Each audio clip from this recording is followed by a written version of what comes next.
Thank you so much, Deepa, for such a simple but such a powerful exercise. Only if we were to recognize every moment the beauty that surrounds us, it would change the way we function, the way we operate in our daily lives.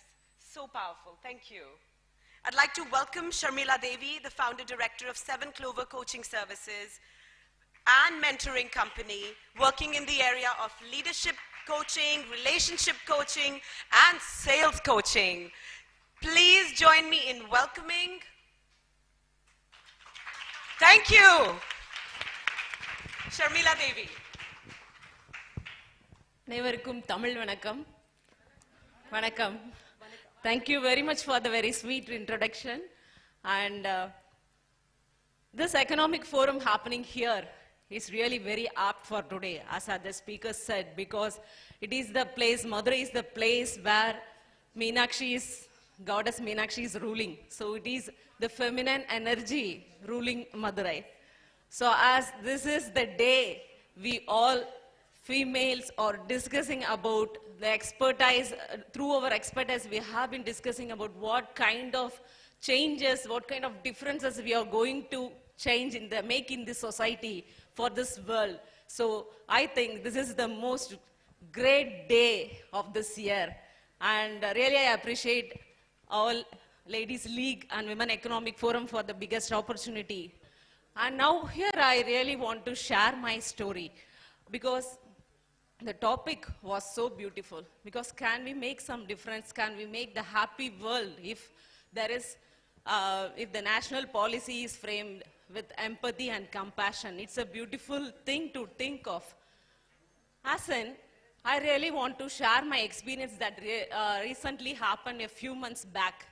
So when I was handling the coaching sessions for women and teachers, after the completion of the session, one woman came to me and she had a deep pain in her eyes. She asked me one thing, "Ma'am, can you help me out of something? I want to answer for a question."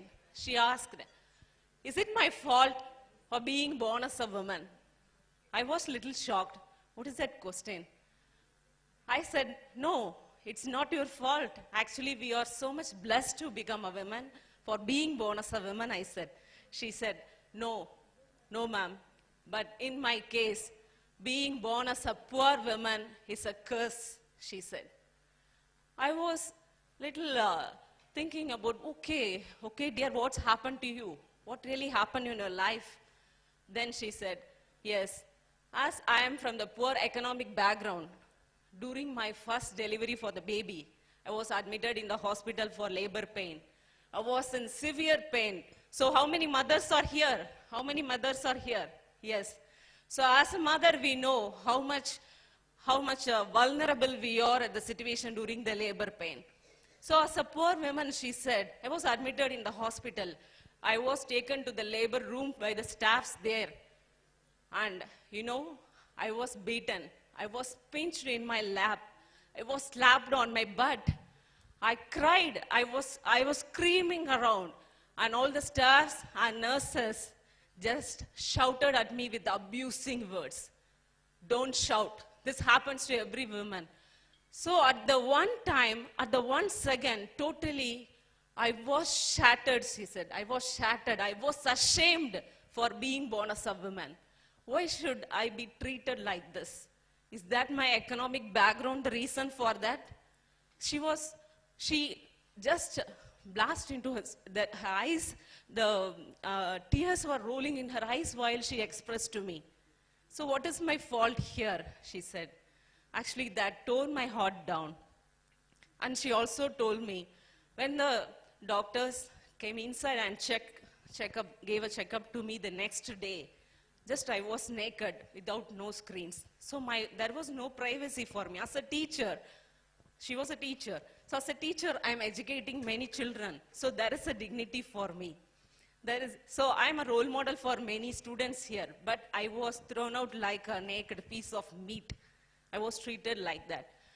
So I thought, this is unfair for any woman, not for a teacher or someone professional. It's not like that for any woman, any poor economic background, any economic background should not determine how a woman should be treated. So that is the very important thing.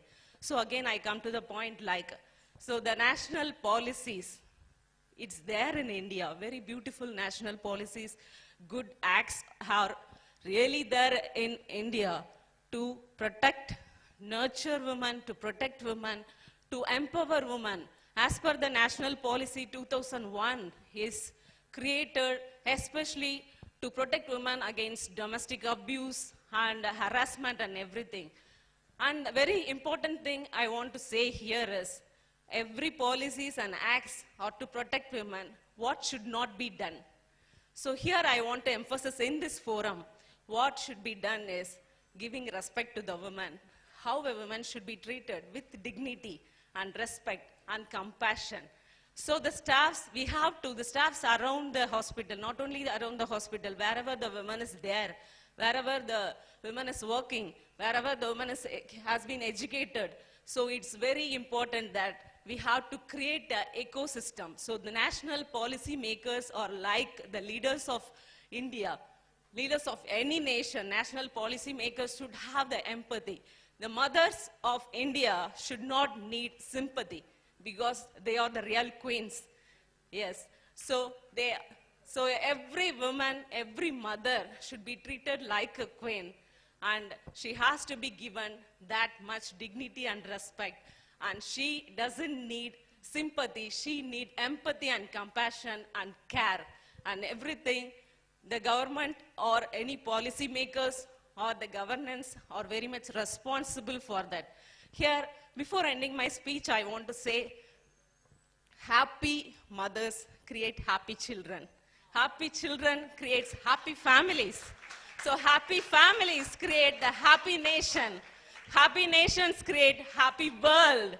Yes. Thank you so much for the wonderful opportunity. Thank you. Thank you so much, Sharmila. Thank you for pointing out that it all begins in the womb of the woman. So it all begins, the happy world that we're ready to embrace, it begins right here in the center of our energies.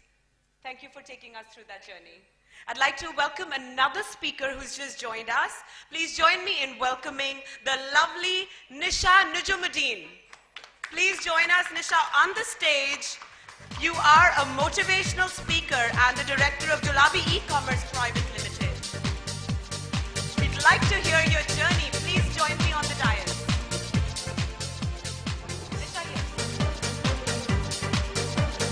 I'll have you speak with us right away.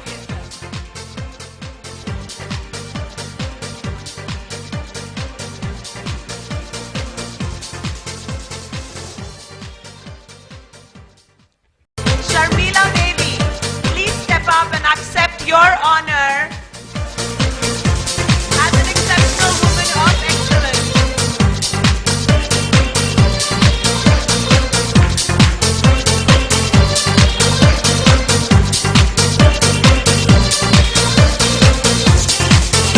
could you come to the front, please? And if we could have a roaring applause before we break for lunch, or we don't break for lunch.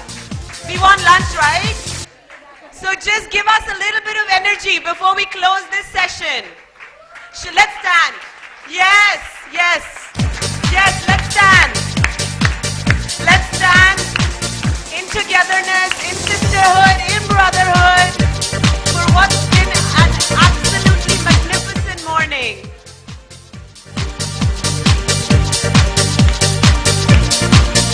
Thank you, ladies, and I want to thank each one of you for your support, for radiating your love and light towards the stage, creating the path for everyone here to shine. This is a sacred space, so thank you so much. We'll meet back at 1:30.